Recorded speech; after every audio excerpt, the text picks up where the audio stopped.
All right, welcome to The Explainer. Today, we're taking on a massive topic, one that feels almost impossible to pin down: creativity. What exactly is it? Where does it come from? And the big question, can you actually get more of it? Let's get into it. We have this idea of creativity as this magical thing, right? This bolt of lightning, this spark of genius that just hits certain people. It's something you're either born with or, well, you're not. It feels like a total mystery. But what if it's not magic at all? What if creativity is actually a process, a set of mental tools and frameworks that we can break down, understand, and most importantly, get better at? That's exactly what we're going to try and deconstruct right now. So, to get this, we gotta start inside our own heads. What are the actual mental mechanics that fire up when we're trying to come up with new ideas? Okay, first up is this key idea called divergent thinking. This isn't about that laser focus on finding the one correct answer. No, this is about generating as many possibilities as you can think of. It's all about quantity and variety, just letting your mind go down every single path. Here's a great way to picture it.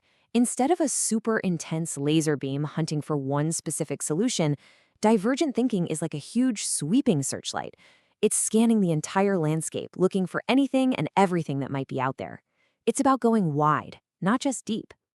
And this brings us to a really important distinction. See, on one side, you have vertical logic. That's all about playing the existing game better. Think of a video store trying to compete by offering better late fees. But on the other side, you've got lateral thinking, which is powered by that divergent thought. It's not about playing the game better. It's about changing the game entirely. It's not about better late fees. It's about inventing streaming and making late fees completely irrelevant. So, where do these game-changing ideas even come from? Well, a lot of the time, it's from this amazing mental process called conceptual blending. This is our brain's wild ability to take two totally separate ideas, smash them together, and create something brand new out of the collision.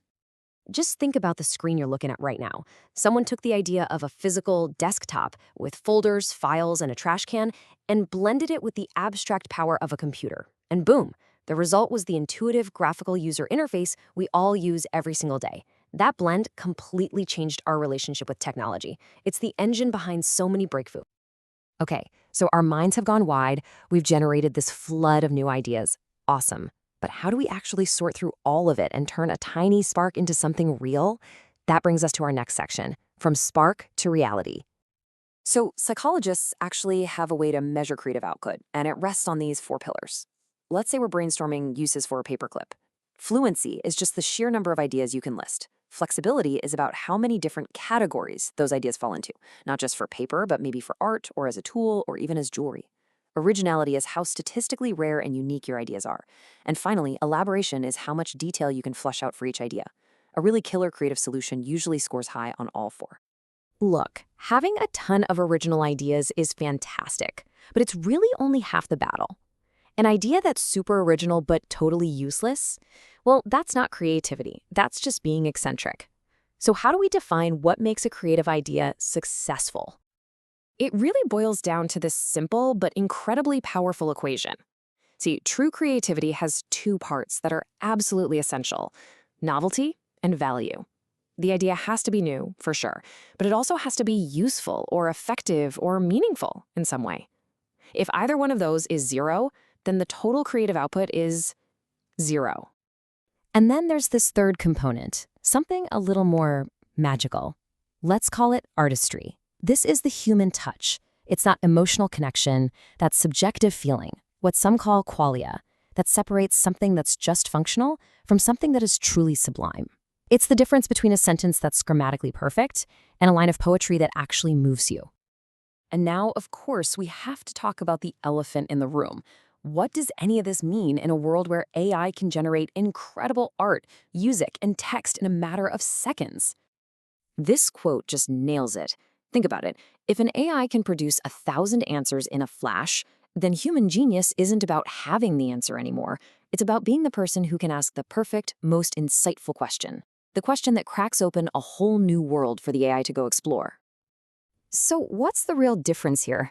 Well, human artistry is soaked in lived experience, in intention, in a deep understanding of the why behind every choice. AI generation is a masterful remix of patterns it's learned from its data. It's focused on the what. We humans, we provide the soul, the context, the intent. So maybe, instead of thinking of AI as a replacement, we should think of it as a new kind of muse. You know, the ancient Greeks had their divine spirits for inspiration. Creators today can use an algorithm's randomness to spark totally unexpected ideas and jolt them out of a creative rut. It's becoming a partner in the process. And this leads us to this central, massive philosophical debate right now. When an AI makes something, is it genuinely creating something new? Or is it just a stochastic parrot? That's a term for a system that's just really, really good at stitching words and images together in a way that seems plausible, but without any real understanding behind it. Is it just a clever remix? Figuring out the difference between true synthesis and high-tech mimicry is the great challenge of our time. Okay, we've gone through the theory, we've peeked into the future with AI, so now let's wrap this all up into a practical toolkit, stuff you can actually use to supercharge your own creativity. So what can you actually do? First, cultivate your questioning. Remember, the quality of your question dictates the quality of the answer. Second, practice juxtaposition. Just take two totally random things, say a jellyfish and a skyscraper, and force a connection. See what happens. Third, embrace blue sky thinking. Give yourself the freedom to brainstorm without shooting down ideas because they're not practical. You can worry about that later. Fourth, harness resourcefulness. A tight deadline or a small budget isn't a barrier. It's a constraint that can force you to be even more creative. And finally, fuel all of this with zeal. Passion is the grit that gets you through the messy, difficult middle of any creative project. So, we'll leave you with this last thought. We are stepping into this wild new era of human-machine partnership. The tools for creation have never been more powerful or more accessible. So if AI is the new muse, the only limit is your imagination. The only limit is what you ask of it. What masterpieces will you ask it to help you create?